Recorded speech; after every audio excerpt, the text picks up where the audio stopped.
The sun beat down mercilessly on the dusty streets of Deadwood Springs, a ghost town that had long since faded into obscurity.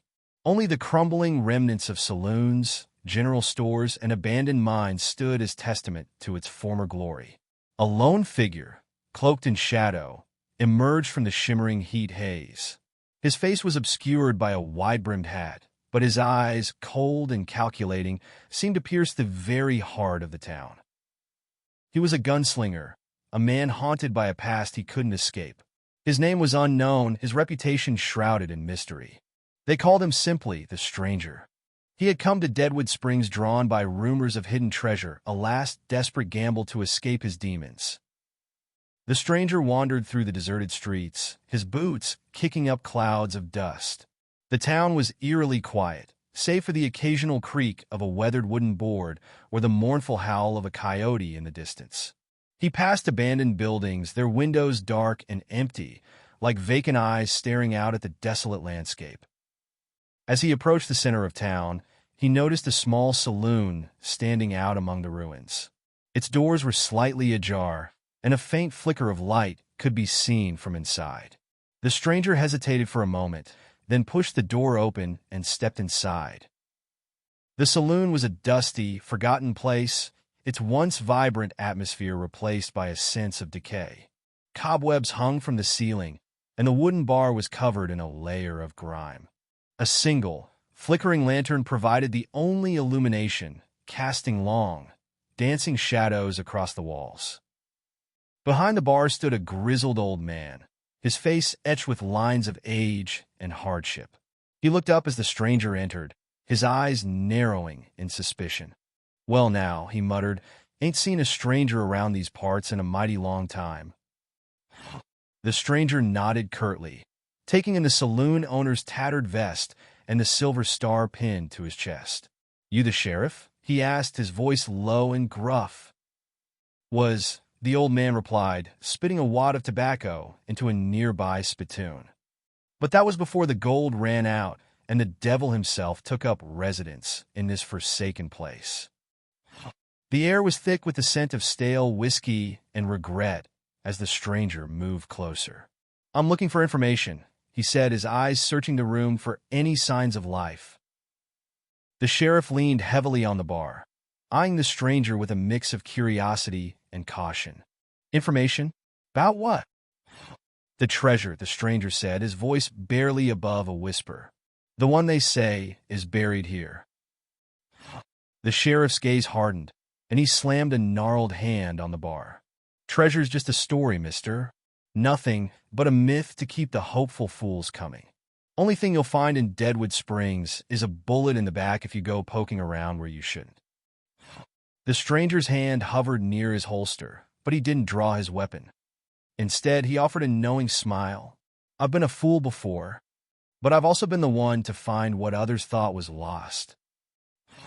The tension in the saloon grew palpable, the silence punctuated only by the ticking of an ancient grandfather clock in the corner. The sheriff studied the Stranger, his mind racing with memories of the town's bloody past. Finally, he spoke, his voice heavy with resignation. "You might want to talk to Maggie over at the Red Rose. She's got more secrets than the town's got grains of sand." The Red Rose was the last vestige of civilization in Deadwood Springs, a place where the lost and the lonely sought refuge from the harsh realities of the frontier.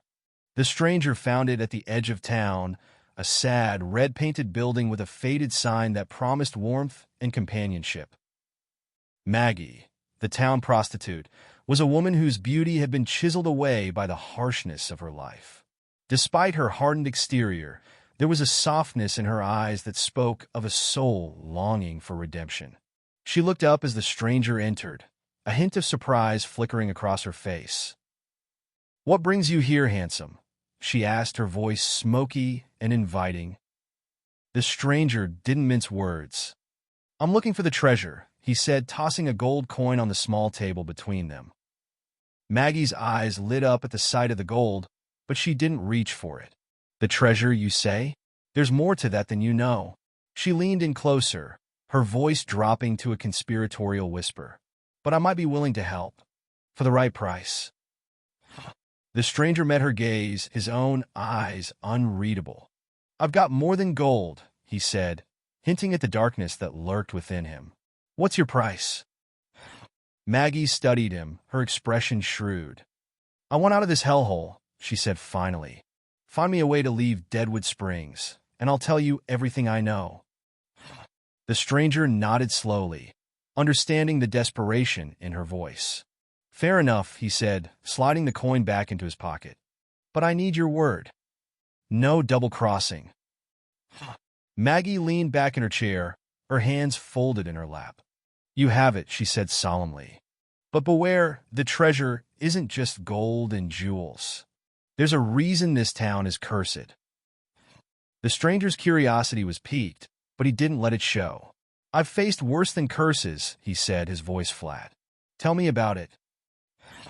Maggie began to weave a tale of greed and betrayal, of a miner named Silas who had discovered the treasure and killed his partners to keep it for himself. The town had turned on him, hanging him from the gallows that still stood tall in the center of Deadwood Springs. His ghost was said to haunt the mines, protecting his ill-gotten wealth with a vengeful rage. As the night grew darker and the shadows deepened, the stranger listened intently, piecing together the puzzle of Deadwood Springs' tragic history. The saloon owner's secret, the outlaws waiting in the wings, and the treasure that had brought him here all fell into place. The next morning, the stranger rose early, the sun casting long shadows across the dusty street. He knew he had to move quickly before the outlaws caught wind of his plans. He made his way to the sheriff's office, the building creaking with each step. The sheriff, who had only recently been appointed, was inside, cleaning his revolver with a worn cloth. He looked up as the stranger entered, his expression unreadable. "You still here?" he asked. "For now," the stranger replied, tossing the map he had found onto the desk. "But I need your help. We need to get to the treasure before they do." The sheriff's eyes widened at the sight of the map, the years of dust and despair seeming to fall away. "All right," he said, standing up. "I'll help you, but we're going to do this my way." Together, the unlikely duo set out to uncover the truth behind the treasure of Deadwood Springs. The path ahead was fraught with danger, but the stranger felt a glimmer of hope that perhaps he could finally find the redemption he sought, or at least a way to silence the ghosts that haunted his every step. The trek through the deserted mines was treacherous, the air thick with the scent of damp earth and the whispers of forgotten dreams. The stranger's eyes darted around the gloom, his senses honed from years of surviving on the edge. The sheriff, though weary, moved with a surprising agility, his knowledge of the town's hidden paths invaluable. They soon stumbled upon the first sign of the treasure's protectors, a group of outlaws camped within the mine's twisting tunnels. The stranger's hand hovered over his six-shooter, his breath held tightly in his chest. The sheriff held up a hand, his gaze sharp.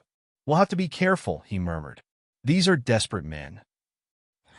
The two men approached the camp stealthily, their boots silent on the packed earth.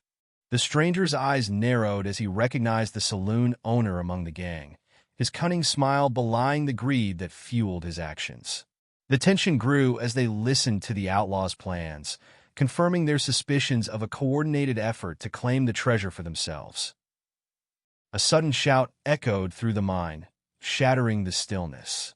The stranger and the sheriff exchanged a grim look. The element of surprise was lost. They had no choice but to fight their way through. The first shot rang out, piercing the darkness with a fiery retort.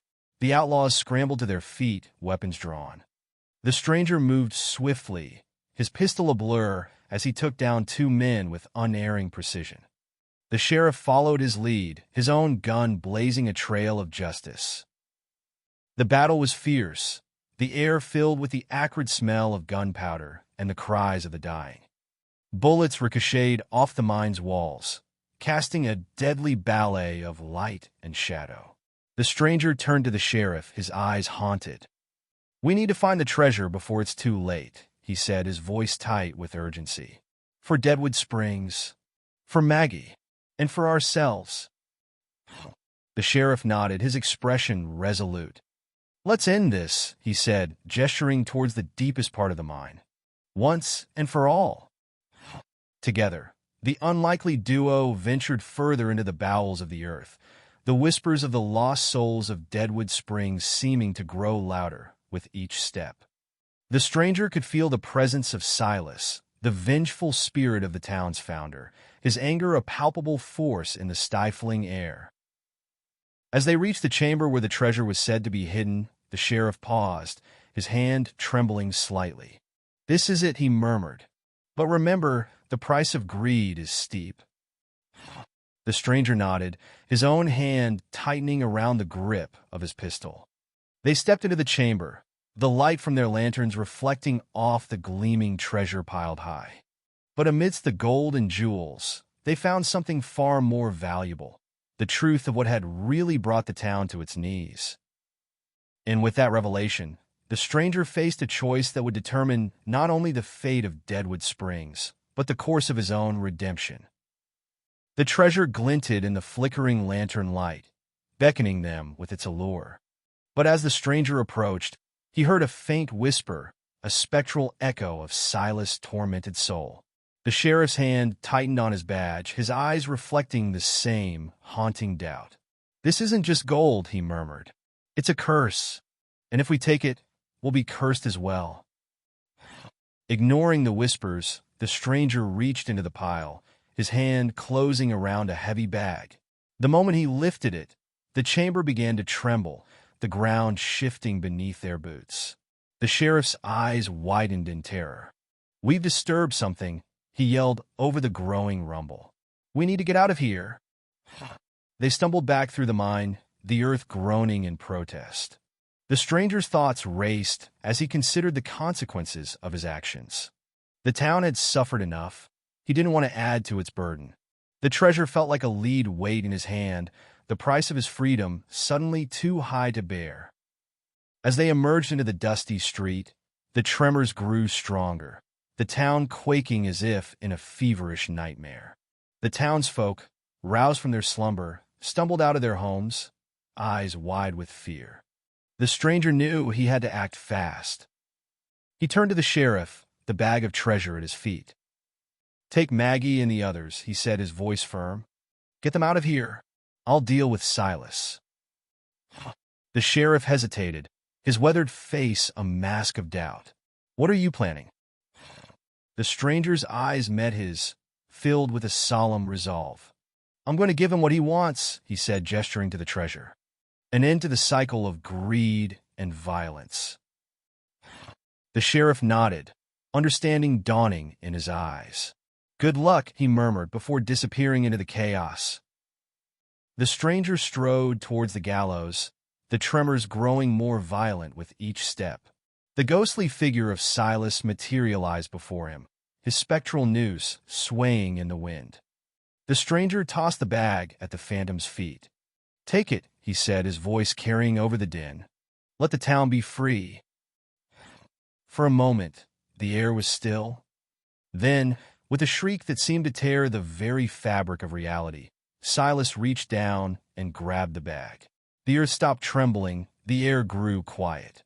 The ghostly miner looked up, his eyes filled with a rage that slowly faded into something akin to peace.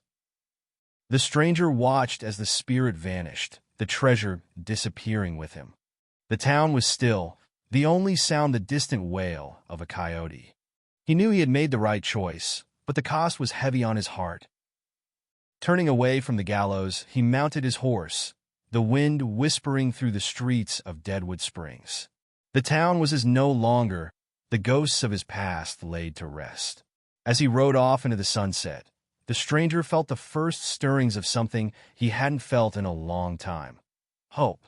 The hope that maybe, just maybe, he could find a place where he truly belonged, free from the shackles of his past.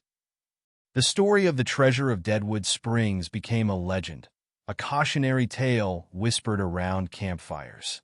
The stranger's name was lost to time, but his sacrifice was remembered by the few who had seen the ghost town rise and fall. And as the sun dipped below the horizon, the spirit of Silas watched him go, the treasure no longer a prison, but a gateway to peace. As the stranger rode away from Deadwood Springs, he couldn't shake the feeling that his journey was far from over. The weight of the town's curse had been lifted, but his own demons still haunted him. He knew he couldn't simply wander the frontier forever, avoiding his past. His horse, a weary but faithful companion, carried him through the rugged landscape. The sun beat down mercilessly, the heat shimmering on the horizon. The stranger's thoughts were a whirlwind of memories, regrets, and a flicker of hope. Days turned into weeks as he traveled, the trail stretching out before him like a never-ending road. He passed through bustling towns and desolate wilderness, each place a reminder of the world he had left behind. One evening, as the sun dipped below the horizon, casting the landscape in hues of orange and gold, the stranger came across a small, peaceful settlement nestled among rolling hills. The town, named Harmony Falls, was a stark contrast to the violence and chaos he had witnessed. As he approached the town, he was drawn to the sound of laughter and music. A lively festival was underway, the townsfolk celebrating a bountiful harvest. The air was filled with the aroma of roasting meat and the sweet scent of wildflowers. The stranger hesitated, unsure of how to fit into this idyllic scene. But something about the warmth and camaraderie of the people pulled him in. He dismounted his horse and wandered through the bustling market, admiring the handcrafted goods and sampling the local delicacies. As the night fell, the stranger found himself drawn to a small tavern on the outskirts of town. Inside, the air was thick with the smell of ale and the sound of lively conversation. A group of musicians were playing traditional folk songs, their music filling the room with a sense of joy. The stranger took a seat at the bar, ordering a mug of ale. The bartender, a friendly woman named Sarah, struck up a conversation with him. She asked him about his travels, and he shared some of his experiences. As the night wore on, the stranger found himself opening up to Sarah. He told her about Deadwood Springs, about the treasure, and about the ghosts that haunted him. Sarah listened intently, her eyes filled with compassion. When he had finished, she smiled. "Sometimes the heaviest burdens can be lifted by sharing them," she said. "You've been through a lot, but there's hope for you yet." The stranger felt a pang of surprise. He hadn't expected such kindness from a stranger. But as he looked around the tavern, he realized that Harmony Falls was a place where people cared for one another, where hope could be found even in the darkest of times. As the night wore on, the stranger found himself drawn to the people of Harmony Falls. He helped with the harvest, joined in the festivities, and even shared stories around the campfire. For the first time in a long time, he felt a sense of belonging. Thank you for watching this video. I hope you enjoyed it. If you did, consider subscribing to stay updated with our latest stories. Give us a like if you want to see more, and drop a comment below to let us know your thoughts.